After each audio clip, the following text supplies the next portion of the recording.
Apple Mountain News this morning, a Kentucky State Police trooper discusses the battle to keep drunk drivers off the roads, even in dry counties. And today is the last day to help Kentucky come out on top during the annual Big Blue Slam Blood Drive. Dedicated to Eastern and Southern Kentucky, this is WYMT Mountain News this morning.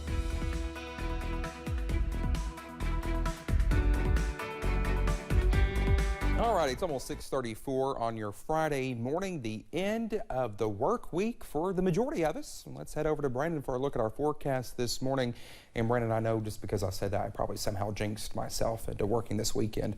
Not really, I'm not on call. I was going to say, you're not on call, no, so there you call go. me, voicemail. I even do that even when I am on call, voicemail. Not really, I would get in trouble. But anyway, I'm telling on myself here this morning. Let me get you out of this situation for you get in trouble. Let's talk about the forecast this morning, and you're going to see a little bit of leftover snow moving out of the region on the satellite and radar loop. But again, moving out of the region is the key word there. Maybe just a few more flakes trying to start up near Pikeville this morning, kind of like a upslope type event there where the moisture can redevelop at times. But it is moving out of the region, so that's some good news. So hopefully it won't stick around for too long this morning.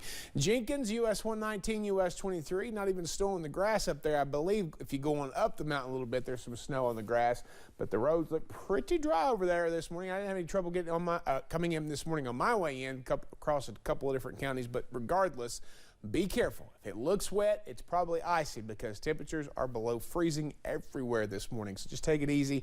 Bridges, overpasses, higher elevations. Again, if it looks wet, assume that it is ice this morning. Your breakfast forecast, we are going to see temperatures stay pretty steady there in the upper 20s and low 30s all the way through later this morning. And then once that sunshine gets out a little bit later today, it is game on. We'll get in the 40s a little bit later today. Dakota?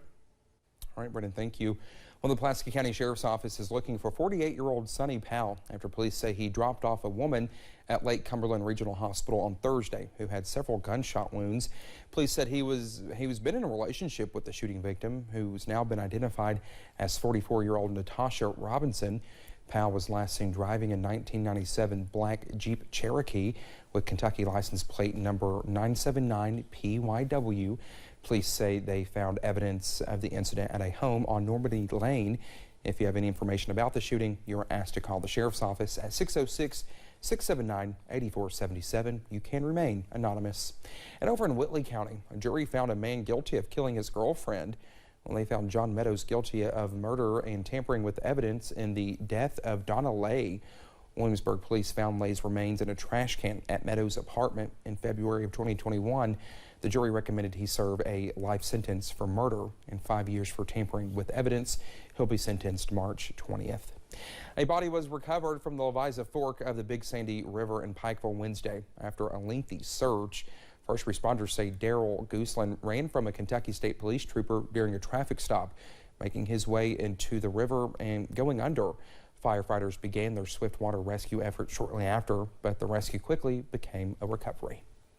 If rescue isn't in the cards, then we have to go to recovery because that's someone's brother, that's someone's sister.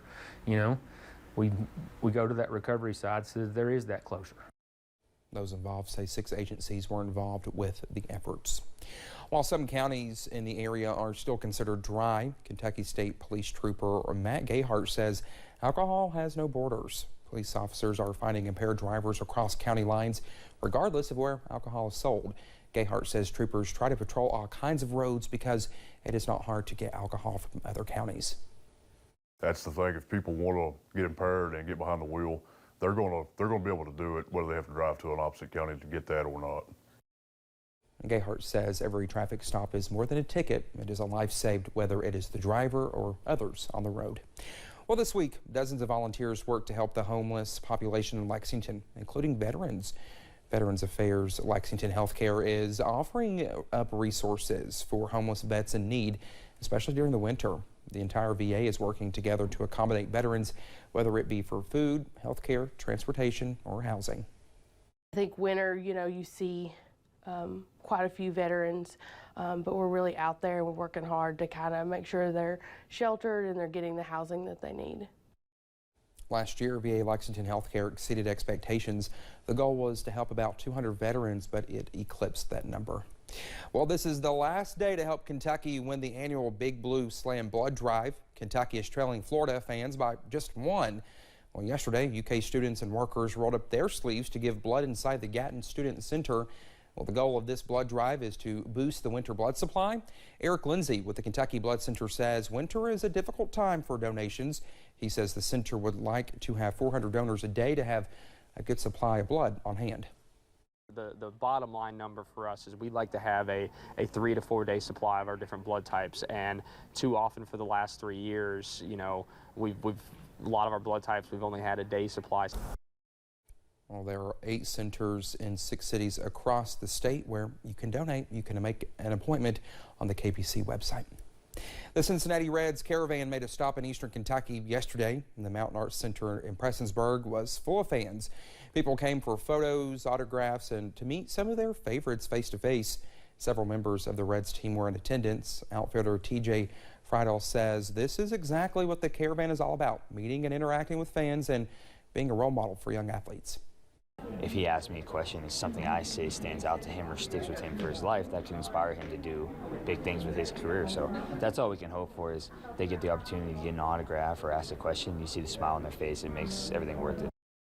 Well, he says he felt right at home here in eastern Kentucky, and with the amount of fans he's seen, he says he feels like he was just like he was in Cincinnati.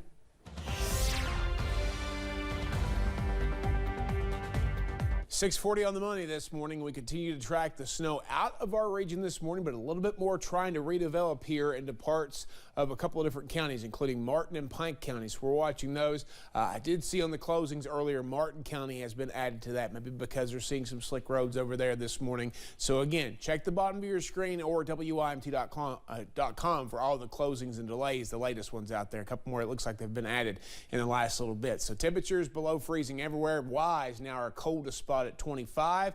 Looks like Ashland and Manchester and Monticello still at 31 for the warmest spots this morning, but everybody is below freezing as you head out the door now. Temperatures this afternoon expected to climb into the mid-40s with sunshine across the board as we head deeper to the day. Dakota? All right, Brendan, thank you so much. At 6:40, still to come here on Mountain News this morning. 3 top vaccine makers begin testing a single vaccine that's meant to help protect you against COVID and the flu with a single jab.